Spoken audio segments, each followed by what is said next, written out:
अस्सलाम वालेकुम दोस्तों।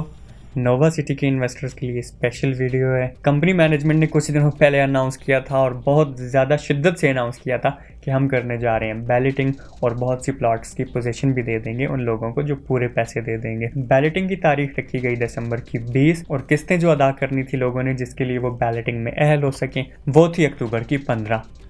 लोगों ने धड़ाधड़ पैसे जमा कराए, मांग तांग के पैसे जमा कराए, लोगों से उधार लेके पैसे जमा कराए ताकि उनकी इन्वेस्टमेंट फ्लरिश कर सके, आगे बढ़े और कम से कम उनको बैलेटेड प्लॉट मिल जाए। जिन इन्वेस्टर ने साल भर से ज़्यादा यहाँ पे पैसा लगा रखा है, डेफिनेटली बैलेटिंग उनके लिए एक पॉजिटिव खबर थी कि अब उनकी इन्वेस्टमेंट अगले स्टेप पे जाएगी और कम से कम उनके पास बैलेटेड प्लॉट होगा जिसको वो सेल भी कर सकेंगे और कम से कम उनको पता होगा कि उनकी इन्वेस्टमेंट के बदले में उनको प्लॉट कहाँ पे मिल रहा है। बड़ी खुशकुन खबर थी, लेकिन कंपनी ने फिर वही किया जिसका डर था। इन्होंने क्या किया कि अब कह रहे हैं कि बैलेटिंग की तारीख आगे कर दी गई है।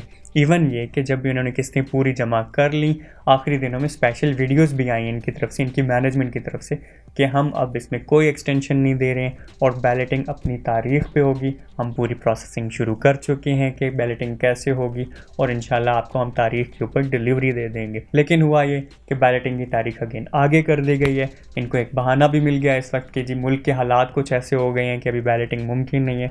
अरे भाई, मुल्क के हालात आपको क्या असर डालना है? बैलेटिंग आपने करनी है नोवा की साइट पे, इतने दूर शहर से, शहर के अंदर भी करें तो ऐसा नहीं है कि पूरा शहर ही बंद हो चुका था। और जो इन्वेस्टर हैं जिन्होंने आपको पैसा दे रखा है, मुल्की हालात उनको पहले ही बहुत तंग कर चुके हैं। वो उस दिन मुल्की हालात में कुछ भी हुआ वो वहाँ पे पहुँच ही जाएंगे जहाँ पे आप रखेंगे बैलेटिंग। ऐसा नहीं हो सकता कि वो ना पहुँचे क्योंकि उन्हें अपने पैसे का रिटर्न चाहिए। तो मुल्की हालात जैसे भी थे, आपकी अपनी तैयारी नहीं थी, जो भी था आपने तो कर दी तारीख आगे।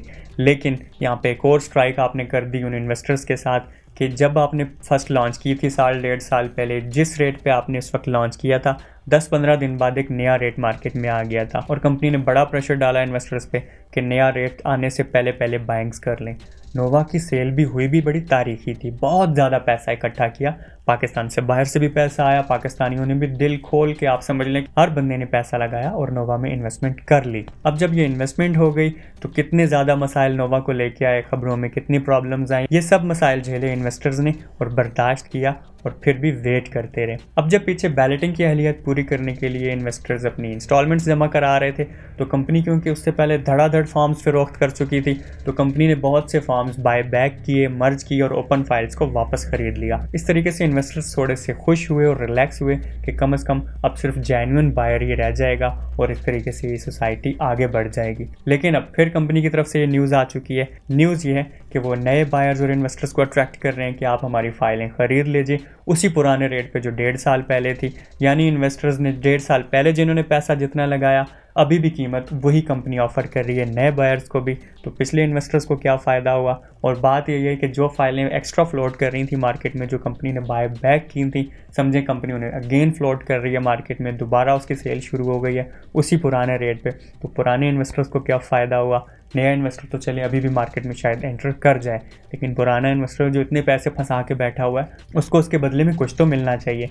कम से कम ये तो हो कि अब आप पुराने रेट पे मज़ीद सेल्स ना करें, आप कम से कम नया रेट लागू करें ताकि जो नया इन्वेस्टर मार्केट में आए तो पहले वाले इन्वेस्टर्स भी कुछ फ़ायदा उठा सकें जो आप पे 1.5 साल से एतमाद करके बैठे हैं। तो कंपनी को ये सब चीज़ें सोचनी होगी, कभी न कभी तो उन्हें अपनी सेल की विंडो बंद करनी है ताकि वो उनका प्रोसेस आगे बढ़ सके।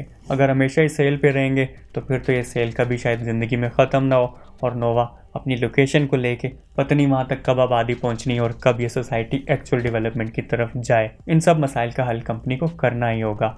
अब नोवा एक्चुअल में कब बैलेटिंग करने वाली है और आगे क्या खबरें आ रही हैं, उसके लिए आप सब ने जुड़े रहना है रियल न्यूज़ के साथ।